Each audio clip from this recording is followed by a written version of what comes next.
Sahabat Ngedimas, kita bertemu kembali dan dalam pertemuan kita kali ini saya akan memberikan tutorial bagaimana caranya kita membuat wadah klorin atau klorinator untuk kepentingan yang lebih besar, misalnya untuk irigasi, kolam renang atau kolam pemandian, dan juga bisa kita gunakan untuk sistem pengolahan air pada pump Simas atau BUMDes. Sahabat Ngedimas, kita di sini menggunakan clean out berdiameter 6 in dan pipa juga kita gunakan adalah pipa 6 in. Di sini pipa 6 in kita potong sepanjang 30 cm dan kita bentuk modelnya untuk bisa kita masukkan clean out ke dalam pipa ini. Setelah itu di bagian bawah dari pipa PVC ini yang kita mau pakai untuk penutup bawah, kita las.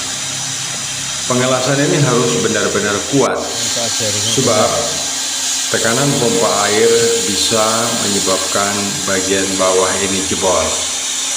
Kita akan melakukan pengelasan sebanyak 4 lapis. Sahabat, setelah proses pengelasan selesai, kita menutup bagian bawah yang tadi kita las dengan dop 6 in. Proses penutupan ini kita lihat ada gelembung-gelembung udara yang keluar. Ini adalah proses vakum atau proses meniadakan udara di bagian bawah antara penutup yang tadi kita las dan tutup di bagian bawah oleh dop ini.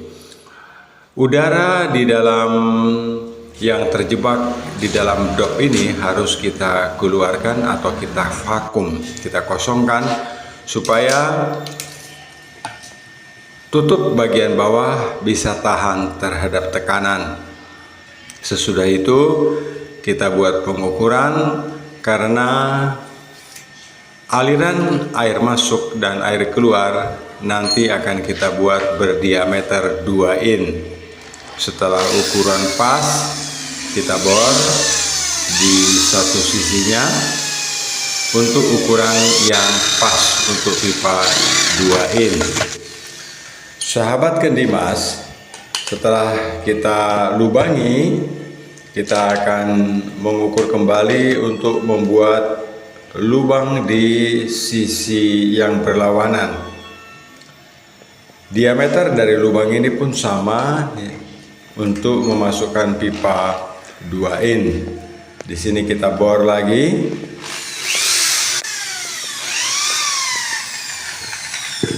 Pengeboran ini harus presisi, sebab jika tidak presisi, pipa yang kita masukkan nanti akan tidak bisa tembus ke sebelahnya. Jadi dua lubang ini benar-benar harus presisi. Sahabat Ngedimas, klorin ini sangat penting dalam sistem penjernihan air, sebab hanya klorin saja yang mampu untuk mengurai bakteri besi dan bakteri mangan. Tanpa klorin, air kita akan sangat mudah berwarna kuning. Jadi, untuk menghindari hal ini terjadi, kita harus menggunakan klorin supaya bakteri pengurai besi dan bakteri pengurai mangan tidak aktif atau mati dan tidak mengurai zat besi ketika air yang mengandung zat besi diproses.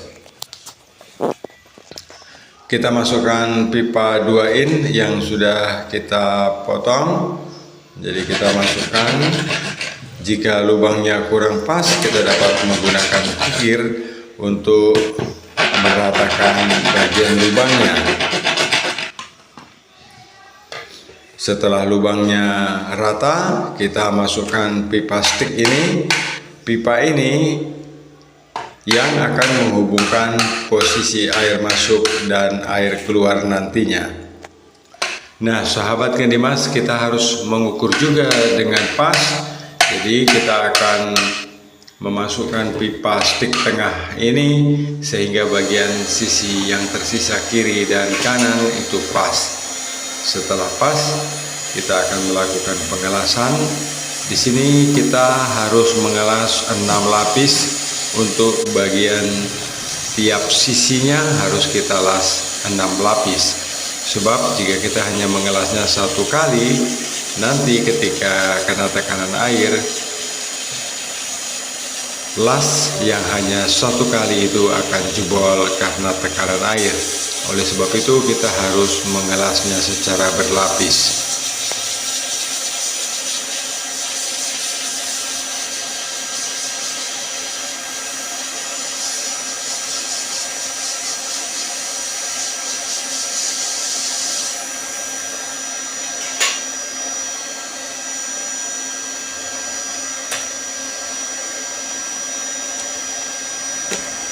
Sahabat Gendimas, setelah proses pengelasan selesai, kita akan merapikan di bagian permukaan dari housing yang kita buat ini.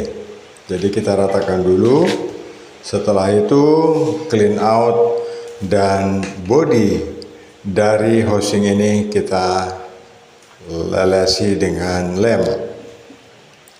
Kita harus yakin bahwa lem yang kita leleskan pada housing dan pada clean out benar-benar rata dan tidak mungkin ada kebocoran. Sahabat, dalam pembuatan housing seperti ini membutuhkan kehati-hatian. Sebab jika tidak hati-hati, kita akan kerja dengan sia-sia. Jika semuanya sudah kita lem bagian permukaannya, kemudian akan kita pasangkan clean outnya. Tentu waktu kita pasang tidak bisa kita hanya menggunakan tenaga. Kita butuh klem untuk menguatkan atau untuk menjepit bagian clean out supaya mau rata dengan housing yang sudah kita buat. Sahabat Gendimas, seperti inilah proses pembuatan klorinator atau housing untuk media klorinator dengan kapasitas isi dari wadah ini adalah 5 kg. Jika kita menggunakan untuk kebutuhan desinfektan air atau proses penjernihan air, kita membutuhkan klorin ini secara continuity sesuai dengan jumlah kapasitas produksi yang kita kehendaki. Nah, sahabat, prosesnya ini sudah selesai dan kita menunggu lem ini hingga kering. Sebab jika tidak kita tunggu sampai kering, nanti clean out ini akan lepas dengan sendirinya. Proses pemotongan bahan, proses pengukuran bahan, proses pemasangan clean out, dan proses pemasangan stick sudah selesai. Sekarang kita tinggal memasang fighting pipe untuk mengatur volume atau untuk mengatur kadar klorin di dalam air. Sahabat Gendimas, metode ini adalah metode yang saya temukan sendiri. Jadi, untuk membuat klorin terukur di dalam air, saya melakukan banyak percobaan dan inilah hasil yang kita dapatkan. Hasil ini saya bagikan kepada sahabat supaya sahabat tidak perlu lagi melakukan hal yang sama seperti apa yang saya lakukan. Sahabat tinggal terima hasil akhirnya. Proses pemasangan atau penggabungan fitting pipe pada wadah klorin ini secara perlahan-lahan dapat sahabat ikuti, yang nanti hasilnya di akhir akan saya jelaskan bagaimana klorinator ini bekerja.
Sahabat Gendimas, kita lihat proses pemasangan atau instalasi pada media klorin ini sudah selesai. Dan kita tinggal merapikan dengan melakukan pengecatan.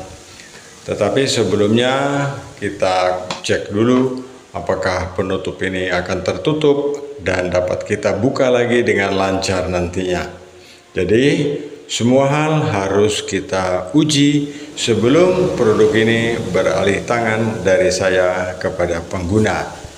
Sahabat Gendimas, ini adalah prinsip yang terbaik dari sistem penjernihan air yang bisa kita lakukan. Sebab sampai saat ini yang mampu menjernihkan air dan yang mampu memberikan kenyamanan atau menghilangkan bakteri, pengurai besi dan pengurai mangan di air hanya klorin ini. Sahabat Gendimas, terima kasih atas atensinya. Salam Gendimas.